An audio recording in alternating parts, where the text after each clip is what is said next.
Come cook with me while I talk about maturing and what that feels like. I was having a conversation with my daughter this morning because I was feeling like particularly angry, like really annoyed and really angry.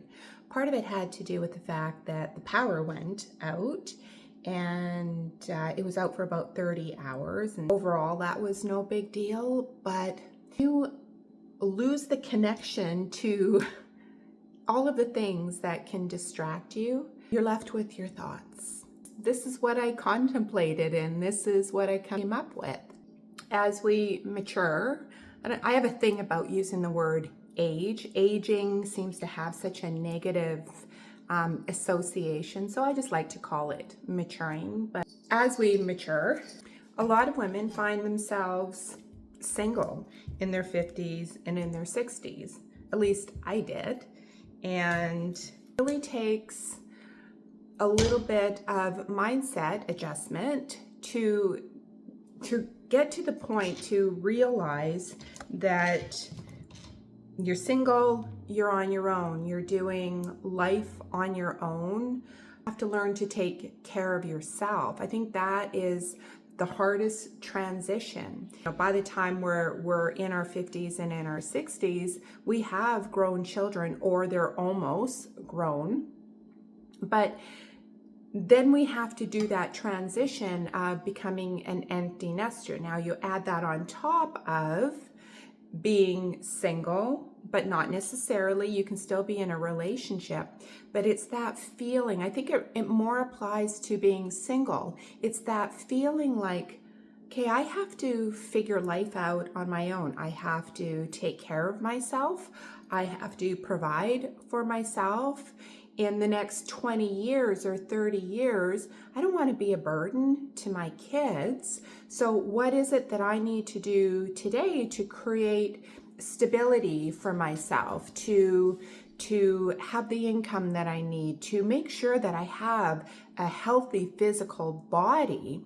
And it's almost like we go through a reinvention process. At least that's what it was for me.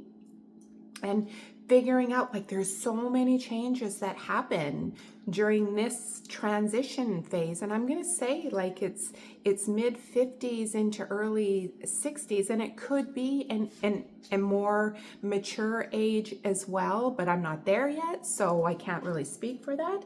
But I do know for me that there's so many shifts and so many changes that can happen around this age.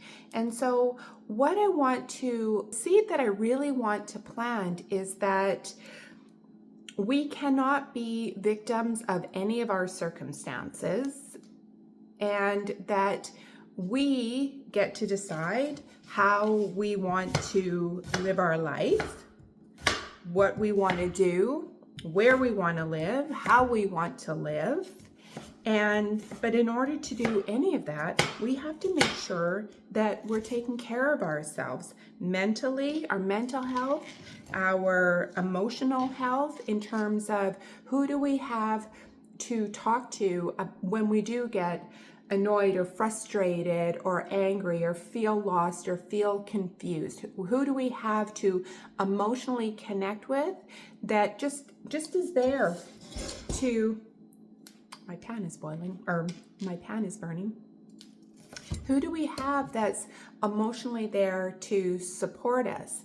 A lot of times we can find ourselves transitioning out of friend groups as well, and it is what it is, it happens, but making sure that emotionally our health is also taken care of. Definitely our physical health, did I say that already? And our spiritual health, that connection to something much greater than ourselves, and creating a vision for ourselves and in our future.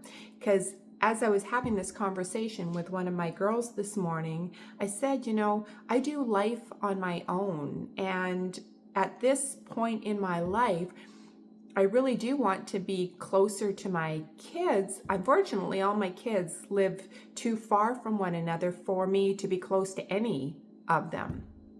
So I decided that I'm going to just choose a place that feels good for me and then go and visit them from that place.